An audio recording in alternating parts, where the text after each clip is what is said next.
Ravi de vous retrouver sur Arte pour ce nouveau numéro du Dessous des cartes. On commence avec une photo qui aurait pu être prise n'importe où dans le monde.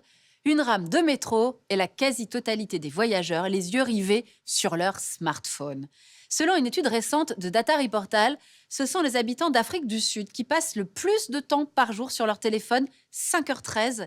Et à l'inverse, ceux qui y passent le moins de temps sont les Japonais, 1h54 seulement en moyenne. Selon l'anthropologue Audrey Chapeau, cela s'explique par le fait que sur le continent africain, la majorité des activités passent par le mobile, là où dans d'autres pays plus riches, la possession d'un ordinateur notamment diminue le temps passé sur le smartphone. Quoi qu'il en soit, ces chiffres nous rappellent l'importance de cet objet dans nos vies, lequel devient du même coup un marché colossal et un enjeu de pouvoir. Alors on connaît bien sûr la guerre Apple-Huawei, l'une des déclinaisons de la compétition entre les États-Unis et la Chine, mais vous allez voir que la guerre des smartphones est bien plus complexe et subtile encore, impliquant de nombreux acteurs. Sortons nos cartes. L'essor phénoménal du marché du smartphone est intimement lié au développement des réseaux de télécommunications et à l'augmentation de leur débit permettant d'échanger de plus en plus rapidement des données. Ce sont d'abord deux leaders européens des réseaux de télécommunications qui vont s'imposer sur le marché du smartphone à la fin des années 90, le finlandais Nokia avec son 7110 et le suédois Ericsson avec son 380. Mais le débit encore limité du deuxième réseau mobile, la 2G, permet tout juste d'échanger des mails. Avec le déploiement du réseau mobile 3G+ en 2006 et son débit nettement supérieur, et l'arrivée de nouveaux fabricants, le marché va considérablement se développer. On passe ainsi de 122 millions de smartphones vendus en 2007 à 297 millions en 2010. Face au leader finlandais Nokia et ses 40% du marché mondial, on trouve le canadien BlackBerry qui détient 15,6% des unités constructeurs expédiées. Et surtout l'américain Apple qui s'est rapidement positionné dans le peloton de tête avec 9,1% de part de marché grâce aux innovations techniques révolutionnaires de son iPhone, écran tactile, bouton principal et navigation sur Internet. Au fil des années et des innovations techniques, les smartphones vont devenir de véritables ordinateurs de poche et les enjeux pour les constructeurs vont se complexifier. Car au design et à la fabrication s'ajoute l'élaboration du système d'exploitation, l'OS, qui permet de gérer les fonctions essentielles de l'appareil. Un domaine dans lequel Apple, avec son iOS, et Google, qui utilise Android, adopté par d'autres fabricants, dont le coréen Samsung, vont s'imposer face au leader historique Nokia et son système d'exploitation Symbian. Dès 2011, le sud-coréen Samsung prend la tête du classement des constructeurs devant Apple, Nokia et BlackBerry.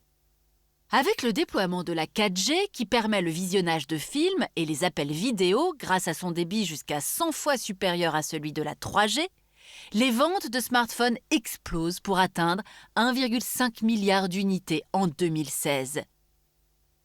Samsung et Apple confortent leurs positions respectives en tête du classement. Nokia et BlackBerry, qui n'ont pas réussi à se maintenir dans la course à l'innovation, ont disparu. Et de nouveaux venus, Huawei, Oppo, Vivo, Xiaomi, tous chinois, deviennent de sérieux concurrents. Parmi eux, un acteur clé de cette histoire, Huawei, va même menacer la domination des deux géants coréens et américains dès 2018. Acteur majeur des réseaux de communication comme Ericsson et Nokia, Huawei fabrique également des smartphones fonctionnant sous Android. Avec des appareils moins chers que ses concurrents, Huawei parvient à détrôner Apple en 2019 et même Samsung au printemps 2020. Mais le succès de Huawei va être de courte durée, car les services de renseignements américains suspectent la firme de mener des opérations d'espionnage pour Pékin. Washington impose alors un ensemble de sanctions qui vont impacter aussi bien la fabrication des smartphones du géant chinois que leur accès aux applications de Google.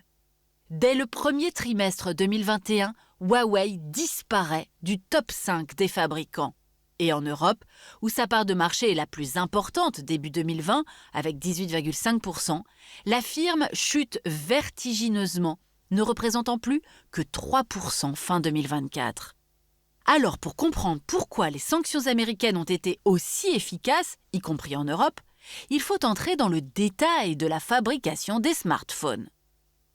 Au cœur de ces petites machines, on trouve un système très complexe de microprocesseurs.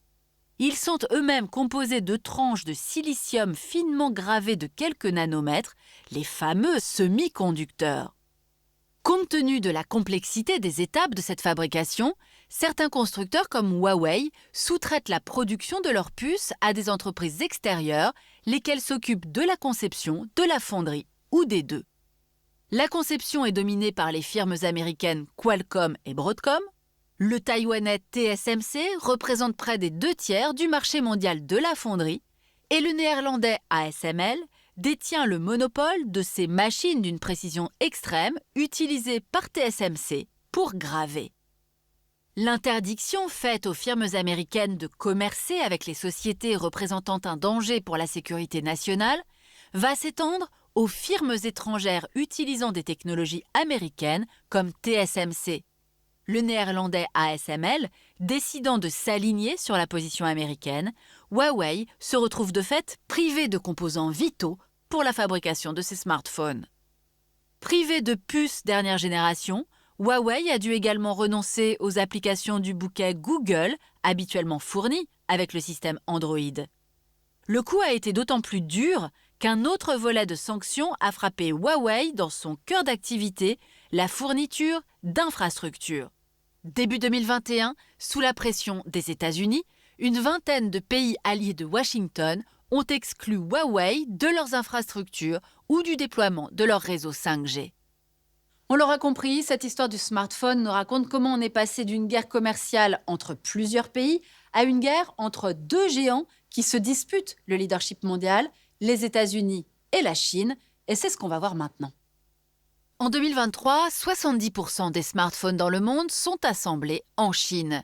Jusqu'à 70% des iPhone 15 de la marque Apple étaient assemblés dans les usines du taïwanais Foxconn de Shenzhou, du chinois Luxshare à Kunshan et du taïwanais Pegatron à Shanghai. Alors pour sortir de cette dépendance, Apple a décidé de déplacer progressivement ses unités de fabrication vers l'Inde depuis 2017. Dans les usines de son sous-traitant Foxconn à Sriperumbudur dans le Tamil Nadu et dans la zone économique spéciale de Sri City au nord de Madras dans l'Andhra Pradesh. En 2023, 14% des iPhones étaient ainsi assemblés en Inde et en 2028, ce chiffre devrait monter à 25%. Samsung a également délocalisé ses chaînes de production à Noida en Inde et surtout au Vietnam, à Ho Chi Minh Ville, Hanoï et dans ses environs. Malgré ces délocalisations, la domination de Pékin reste considérable, car les autres composants des smartphones restent le plus souvent fabriqués dans des usines chinoises, même quand il s'agit de sociétés occidentales comme l'allemand Bosch, le franco-italien ST Microelectronics, les américains Qualcomm et Broadcom, ou encore le japonais Kioxia et le sud-coréen SK Hynix. Pékin s'est également imposé dans le domaine des matières premières, notamment dans la production du silicium nécessaire pour fabriquer les microprocesseurs. Ainsi, en 2023, la Chine produisait 80% du silicium métallique, une domination que rien ne semble devoir contrecarrer pour le moment. À cela s'ajoute enfin le risque que fait peser la menace d'une invasion chinoise de Taïwan, qui, rappelons-le, héberge l'entreprise TSMC, le leader mondial des semi-conducteurs, qui représente 62% du marché des fondeurs. Le contrôle de l'île par Pékin serait une catastrophe pour les Occidentaux et leurs alliés, même si la firme taïwanaise est déjà présente au Japon, aux États-Unis, avec de nouvelles usines en cours en Arizona, et bientôt en Allemagne.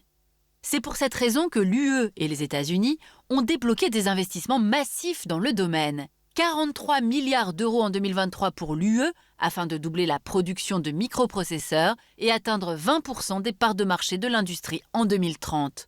53 milliards de dollars aux États-Unis en 2022 pour la recherche, le développement, la fabrication et le perfectionnement de la main-d'œuvre américaine en matière de microprocesseurs. Après un ralentissement des ventes en 2023, Le marché du smartphone a connu une embellie en 2024 avec 1,24 milliard d'appareils vendus, notamment grâce à l'essor phénoménal du marché africain.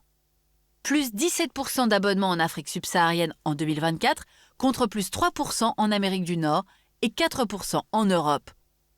Un marché africain dominé par le chinois Transsion, qui avec ses marques Tecno, Itel et Infinix détient 40% de parts de marché sur le continent. De quoi continuer à alimenter la guerre entre Américains et Chinois et rebattre une nouvelle fois les cartes des dépendances croisées. Voilà pour cette guerre des smartphones au cœur d'enjeux géopolitiques majeurs, vous l'avez vu. Notons toutefois que le marché des portables est un marché qui ralentit. On change moins souvent de portables, même si l'intelligence artificielle embarquée pourrait susciter une nouvelle génération de téléphones que beaucoup voudraient acquérir. Il y a aussi une nouvelle tendance qui se développe, celle des téléphones minimalistes, sans écran tactile ni application pour les réseaux sociaux, comme si nous étions allés trop loin dans l'hyperconnectivité et que nous aspirions désormais à recréer des espaces où l'on ne peut être joint. Pour aller plus loin, cet ouvrage d'Ophélie Coelho, Géopolitique du numérique, l'impérialisme à pas de géant, aux éditions de l'Atelier. Ainsi s'achève ce nouveau numéro du Dessous des cartes. Rendez-vous bien sûr la semaine prochaine, même endroit, même heure. Et d'ici là, n'oubliez pas arte.tv et nos réseaux sociaux pour retrouver l'ensemble de nos vidéos. À bientôt.